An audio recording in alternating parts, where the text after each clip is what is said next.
Today I'm going to show you 5 things that every knitter must know. Recently, Tim has been learning to knit, and it has given me, shall we say, some fresh perspective on the challenges that new knitters face. So here are 5 things that I wish I knew when I first started knitting. These tips are going to be super helpful for when you start making projects like this beautiful tribute tee by Debbie Mage that I'm wearing. And stay tuned to the end because I have 4 amazing projects you're going to be able to master quickly as a beginner knitter, and I'm going to tell you why.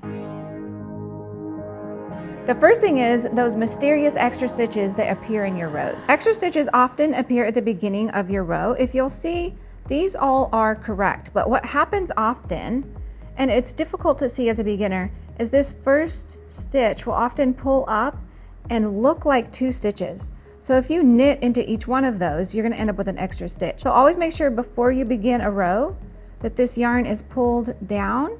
That first stitch right here can often be a little loose, and that's okay. You just want to make sure everything is looking nice and tidy, and count your stitches before you start your row to ensure you haven't accidentally, whoops, done this. Oh, by the way, I'm going to put a link below so you can go download some beautiful beginner patterns. And if you would love brand new patterns free every Friday, sign up for email updates at ExpressionFiberArts.com. The second thing you absolutely must know when learning to knit is how to tink back and fix drop stitches. This is huge. I can't tell you how many times Tim has come to me mid-row and said, please fix this. If you've messed up and you need to tink back, and tink is just knit spelled backwards, for pearl stitches, and you know these are pearls because they have little pearl necklaces on, you're gonna find this most recent stitch and we're gonna drop right below it. So here's this orange stitch that's right below that one. That's where we're gonna stick our left needle. Go ahead and poke your left needle into that stitch right below. Once it's securely on your left needle, you can go ahead and drop the yarn like so. So we have now successfully tinked that stitch back. Let me show you again. Find the next stitch and find the stitch below it. If you kind of need to open your fabric up and see what's happening, that's okay. Stick your left needle into the stitch below, just like so. Once it's on there and you know everything's good, then you can go ahead and drop this yarn off. When you need to tink back knit stitches, and you know they're knit stitches because they're little V's, same thing. Take your left needle, find this next stitch and drop right below it. So here's the stitch we're picking up. Insert your needle front to back, like so. Grab that stitch, and then go ahead and slide this yarn off. Boop. If you're going back more, again, same thing. Find the next stitch, drop down to the stitch below it, insert your left needle from front to back, picking up that stitch below, making sure it's all good, and then you can drop this yarn off. Boop. And you just continue on picking up however many stitches you need to tink back. I'm going to show you how to pick up a drop stitch in stockinette stitch first, which is a little easier. Let's say you're knitting along, and boop, you accidentally drop a stitch, and this type of situation happens. Eek. No worries. In fact, sometimes you want to do this intentionally if you need to fix something down here. You're just gonna need a little crochet hook, and you're gonna be here on the knit stitch side where it looks like all the little V's, and you're gonna go ahead and insert your hook into the loop down here. Now find all the little ladders, and you're just gonna walk up. It's like creating a crochet chain. Grab the next ladder, pull it through your loop. Grab the next ladder, pull it through your loop, and just walk all the way up. Nice and easy. When you get to the last one, you're going to position it on your left needle like so. So this right leg is here in the front and the left leg is in the back. Here's a garter stitch swatch. So this one is just as easy, you just have to know how to do it.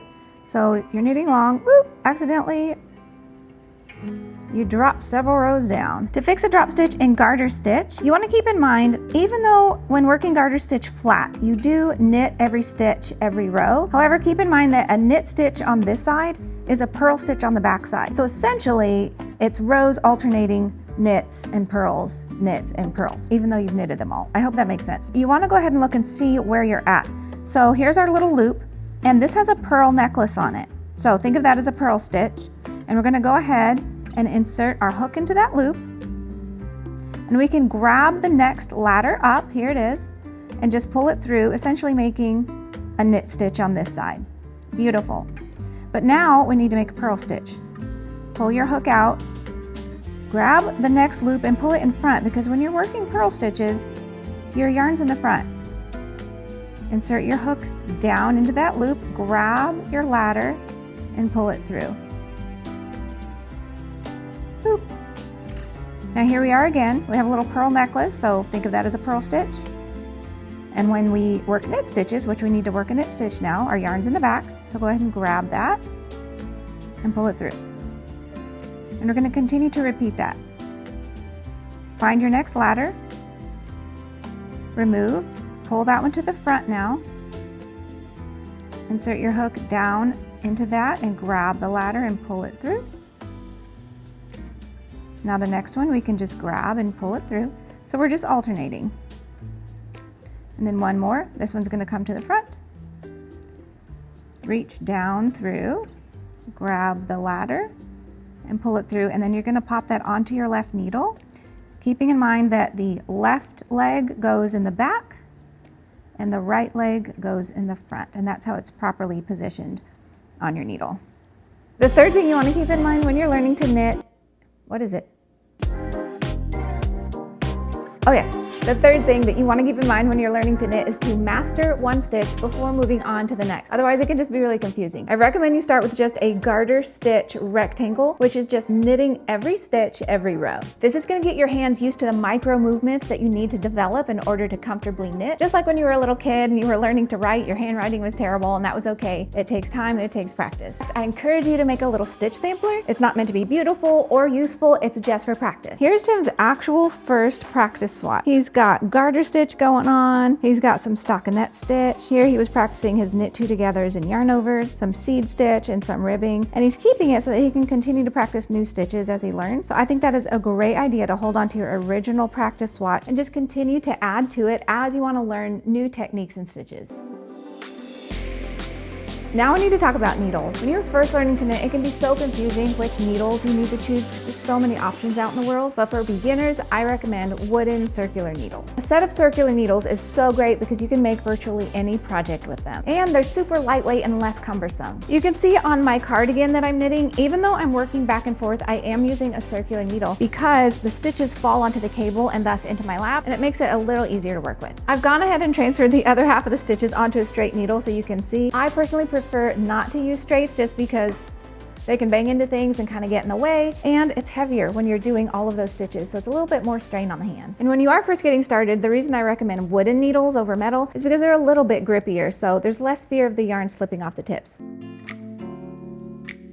And finally, we have to talk about how to tension your yarn because I feel like every new knitter struggles with this. There's no right or wrong way to tension the yarn. It's however you can get the job done. And it's gonna depend on your specific yarn and needle combination. So it might even change from project to project. If I'm knitting English style, I actually hold it like this, under, over, and I just wrap it like so. It's nice and easy. I did notice Tim, and he's also learning English style, he tried all kinds of different combinations and it doesn't matter. In fact, you can even just grab it and just wrap it around and drop it each time, and that is totally fine. But for the most part, I'm actually a continental knitter. I hold the yarn in my left hand because I'm first and foremost a crocheter and it feels most natural. I do the same thing under, over, and just stitch away like so. If I have a particularly slick needle or a thinner yarn, I will wrap it around my pinky first and then go under, over, like so. There's no right or wrong way to tension your yarn. Consistency is actually what's most important. Those are just a few of the helpful things that I think are really important for the beginner knitter to know. Drop a comment below and let us know what was most helpful for you when you were first learning to knit. As promised, here are 4 patterns that you can master quickly as a beginner knitter. This is Sonder, which is a great beginner shawl to make. The body of the shawl is just knit stitches. And on the edges, we have yarn overs on this side for increases and knit two togethers for decreases on this edge. This is Mother of Pearl, which is a beginner knit shawl that uses only knits and pearls. It features a garter stitch border, which is just knit every stitch every row, and a stockinette stitch body, which is knit one row, purl the next row, knit one row, purl the next. This is the textured Laguna wrap, which is a sumptuous design for when you're ready to practice some different stitch combinations. It has beautiful seed stitch and some lovely stockinette stitch. You also have some knit two togethers, purl two togethers, and yarn overs. This is the Wandering shawl, and Tim is actually making the scarf version of this design. Using just knits and pearls for the entire project, it features this yummy seed stitch border and this really cool checkerboard pattern for the body. Thank you so much for watching. I hope that was helpful. Be sure to head on over to ExpressionFiberArts.com and sign up for email updates for weekly free knit and crochet patterns. I'll see you later.